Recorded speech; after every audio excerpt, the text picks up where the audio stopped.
नमस्ते, मैं सौरभ तिवारी, एडवोकेट। आज माननीय राष्ट्रीय हरित अधिकरण नेशनल ग्रीन ट्रिब्यूनल नई दिल्ली की प्रधान पीठ के समक्ष वाराणसी में गंगा नदी तल में जो टेंट सिटी बसाई गई थी दो कंपनियों के द्वारा, उस मामले में एक महत्वपूर्ण सुनवाई हुई। और सुनवाई में आज एनजीटी की दो महत्वपूर्ण जो है निर्णय रहा, वो मैंने जो दो महत्वपूर्ण आदेश रहा, वो पहला ये कि जो टेंट कंपनियों पर जुर्माने लगाए गए थे 17,12,500 रुपये अलग अलग 17 लाख का, तो उसमें की वसूली नहीं हुई। और उसके बाद जो रेमेडियल एक्शन नहीं हुआ, मतलब उपराचात्मक उपाय कार्रवाई जो होता है ना, कि रेमेडियल एक्शन की उसको पुनर्स्थापित करना, उस जगह को जो पर्यावरण को नुकसान पहुंचा हो, तो वो नहीं हुई और वसूली राशि अभी तक जमा नहीं हुई। तो उसको लेके एनजीटी ने कार्यों को अपनाते हुए उत्तर प्रदेश प्रदूषण नियंत्रण बोर्ड के मेंबर सेक्रेटरी सचिव को तलब कर दिया है अगली सुनवाई में।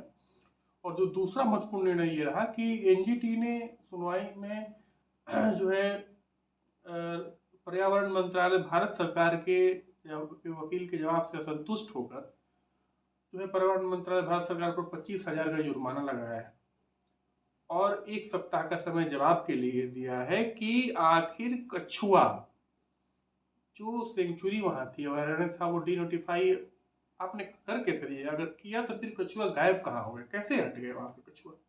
भाई कोई रिजर्व है तो उसको आपने डीनोटिफाई ऐसे कैसे कर देंगे और फिर जब मन किया डीनोटिफाई करते हैं? तो ये सब चीजें हैं। उसका जवाब पर्यावरण मंत्रालय पे बहरहाल 25,000 का जुर्माना भी लग गया है और 1 सप्ताह का समय मिला है।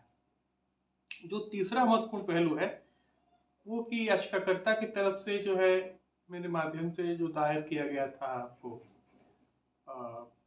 13 दिसंबर को एक शपथ पत्र, तो याचिकाकर्ता तुषार गोस्वामी जो है उनकी तरफ से जो मैंने दाखिल किया शपथ पत्र, उसमें जो टेंट सिटी स्ट्रक्चर है, उस स्ट्रक्चर जो बना था, पक्का निर्माण तो हुआ ही था, तो उसमें जो सरिया, लोहे का छड़, कंक्रीट स्ट्रक्चर, ईंट, ये सब तस्वीर जियो टैग मैप हमने उपलब्ध कराया, दाखिल किया था 13 दिसंबर को मैंने। तो इस पर ऑनरेबल एनजीटी ने भी कड़ा रुख अपनाया और बताया कि ये बताइए इस तरह का निर्माण हो कैसे सकता है, नदी तल में इस तरह का आपने कंक्रीट स्ट्रक्चर का निर्माण कर दिया। और दोनों टेंट कंपनियों को बोला कि आप 3 हफ्ते में इसका जवाब लगाइए कि आपने आखिर इसका निर्माण कर कैसे लिया। वीडियो की तरफ से जो additional solicitor general of India supreme court में है वो अपीयर हो रहे थे, एम नटराज साहब, उन्होंने कहा कि हाँ भाई, वो तो टेंट कंपनियों की रिस्पॉन्सिबिलिटी है कि उन्होंने आखिर ऐसा निर्माण क्यों किया। तो ऐसे में अब दोनों टेंट कंपनियों को यह जवाब देना होगा क्योंकि कंक्रीट स्ट्रक्चर का उन्होंने निर्माण कैसे किया और वो अभी तक स्पॉट पे है। तो ये 3 हफ्ते का उनको समय मिला है और कुल मिला जुला के अगली जो तारीख वो फरवरी में पहले हफ्ते में सुनवाई होगी, संभवतः 6 फरवरी को सुनवाई होगी। धन्यवाद।